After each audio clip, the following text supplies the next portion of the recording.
पूछो कि उनके मामा का लड़का कौन सी बस से आएगा। अरे तुम तो ये बताओ तुम्हारे मामा का लड़का कौन सी बस से आएगा। यहाँ तो पहले से ही बहुत सारी बसें खड़ी है।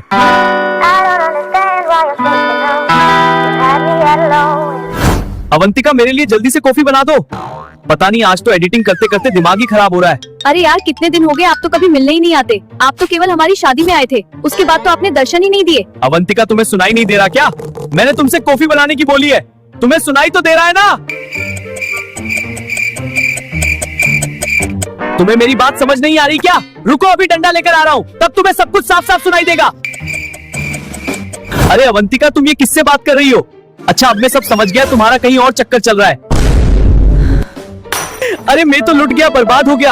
अगर मैं तुम्हें पसंद ही नहीं था तो क्यों मुझे इंस्टाग्राम पर मैसेज भेजती थी? अरे चोमू चंद पागल हो गए क्या? फालतू में ही गलत चीजें सोच रहे हो। अभी मैं फोन पर किसी और से नहीं बल्कि अपने दूर के मामा के लड़के से बात कर रही थी। वो बहुत दिन बाद दुबई से इंडिया आ रहा है, इसलिए फोन किया था। दूर के मामा का लड़का? अरे ये कब पैदा हुआ? मुझे तो इसके बारे में पता ही नहीं था। सौरभ तुम्हें याद नहीं क्या मेरे मामा का लड़का हमारी शादी में आया था? और हाँ, किसी ने तुम्हें गाय का गोबर गिफ्ट में पैक करके दिया था। वो गिफ्ट देने वाला और कोई नहीं बल्कि मेरे मामा का लड़का था। अब मेरी बात ध्यान से सुनो, मेरे मामा का लड़का बहुत दिन बाद अपने घर आ रहा है, तो तुम उसे 12 बजे बस स्टैंड पर लेने चल जाना। अरे यार गर्मियों की छुट्टियां तो पड़ गई, लेकिन घर में पड़े पड़े मन ही नहीं लग रहा। उससे तो अच्छा हमारी छुट्टियां ही नहीं पड़ती। कम से कम स्कूल में मुस्कान से मिलने का मौका तो मिल जाता। अब देखो यहाँ बैठे बैठे मोबाइल चला रहा हूँ। अरे कुणाली अकेले अकेले क्या बड़बड़ा रहा है? कहीं किसी लड़की के चक्कर में सोच सोच कर डिप्रेशन में तो नहीं जा रहा ना? अरे नहीं सौरभदा, ऐसी बात बिल्कुल भी नहीं है। मैं तो अपने फ्यूचर के बारे में सोच सोच कर डिप्रेशन में जा रहा हूँ। अरे अब तुझे फ्यूचर की चिंता क्यों हो रही है? ऐसी कौन सी जिम्मेदारी आने वाली है तेरे फ्यूचर में जिससे तू डिप्रेशन में जा रहा है? अरे सौरभदा आपको पता नहीं क्या, अभी के टाइम आप ही पैसे कमा रहे हो और मैं अभी भी बेरोजगार हूँ। अगर गलती से बड़ी मम्मी मेरी शादी करवाती है और दो छोटे छोटे कुणाली पैदा हो जाते हैं तो मैं उनको कैसे पालूंगा? अरे कुणाली ये भी कोई बात है क्या डिप्रेशन में जाने की? तू जरा सी भी चिंता मत कर।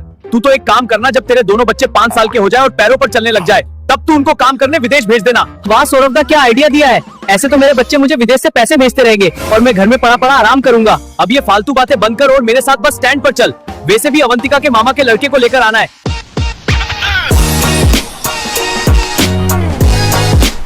अरे यार आज तो अवंतिका ने मुझे ये कहाँ फंसा दिया। ये कंस मामा का लड़का तो कहीं दिखाई नहीं दे रहा। पता नहीं कौन सी वाली बस से आएगा। अब इस महाराज का अलग से इंतजार और करो। अरे सौरभदा हमें यहाँ पर खड़े खड़े शाम ही हो जाएगी।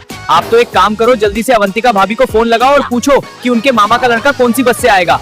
अरे हाँ कुणाली ये बात तो तूने बहुत बढ़िया कही है। रुक अभी अवंतिका को फोन लगाता हूँ। हेलो, हाँ बेनी बोल क्यों फोन किया है? घर पर सब ठीक तो है ना? अरे नहीं अवंतिका, ऐसी बात नहीं है। मैंने तो आपको किसी काम से फोन किया है। मम्मी जी है ना, आपकी पुरानी किताबों को रद्दी वाले को बेच रही हैं और रद्दी वाला उनको किताबों के बदले केवल एक तरबूज दे रहा है। अरे यार मम्मी जी का दिमाग सटक गया है क्या? मम्मी जी मेरी सारी किताबों को केवल एक तरबूज के लिए बेच रही है। हाँ अवंतिका, मैंने मम्मी जी से बोला भी था।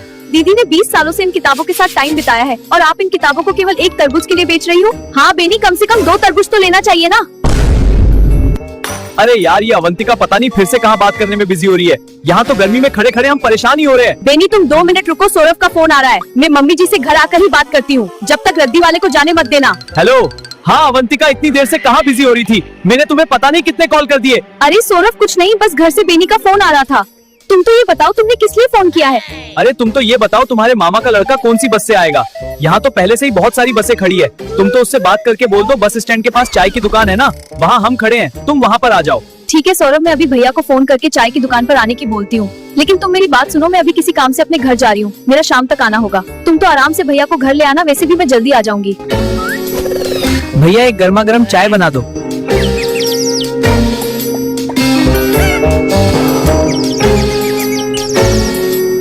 अरे वो रही चाय की दुकान, शायद ये दोनों ही मुझे लेने आए होंगे।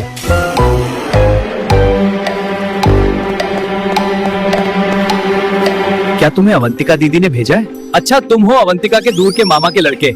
अरे यार तुम्हें ढूंढते ढूंढते हम तो परेशान ही हो गए और इतनी मेहनत के बाद अब मिले हो। चलो ये बैग तो मुझे पकड़ा दो और अब घर चलते हैं।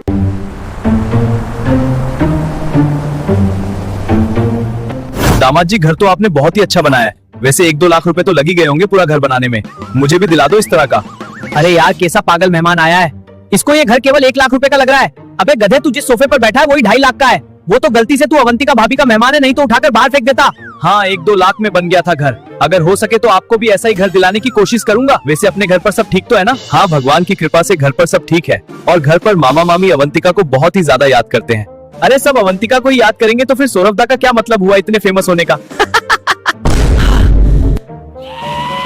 अरे दामाद जी, आपने दीवार पर क्या लगा रखा है? अरे कुछ नहीं, ये तो YouTube ने मुझे सिल्वर और गोल्डन प्ले बटन अमेरिका से भेजा था, बस उसको ही मैंने दीवार पर लगा रखा है। अरे बाप रे, सोने चांदी के बटन दीवार पर लगा रखे हैं।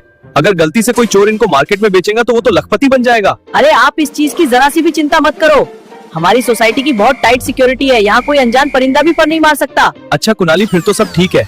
दामाद जी, रास्ते में सफर करते करते मैं तो परेशान ही हो गया, मैं थोड़ी देर यही सो जाता हूँ। आप तो अपना अपना काम करो जब तक अवंतिका भी मायके से आ जाएगी।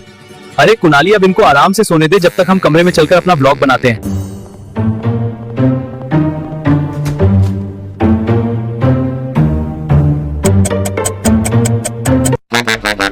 अरे भैया, मैंने आपको लेने सौरभ को भेज दिया था, आप पहले ही बता देते कि आप मायके में आ रहे हो। अरे अवंतिका, मेरा तो एकदम से तुम्हारे मायके आने का प्लान बना था। वैसे भी तुम्हारे घर भी मिला है और यहाँ भी आ गए। अरे अवंतिका, घर तो सच में बहुत अच्छा बनाया है, करोड़ों रुपए तो लग गए होंगे इसमें। लेकिन ये सामने की दीवार खाली खाली क्यों कर रखी है?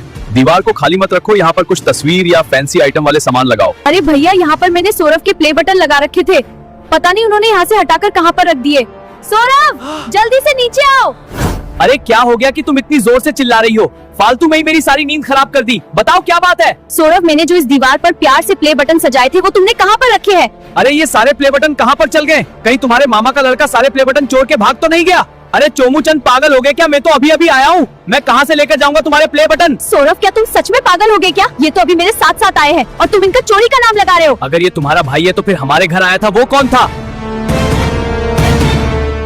अरे बात करने से तो ये बहुत मालदार घर का लड़का लग रहा है। वैसे भी मैंने इसकी सारी बातें सुनी ली, अब तो इस बकरे को मुझे हलाल करना पड़ेगा, तब आएगा असली मजा।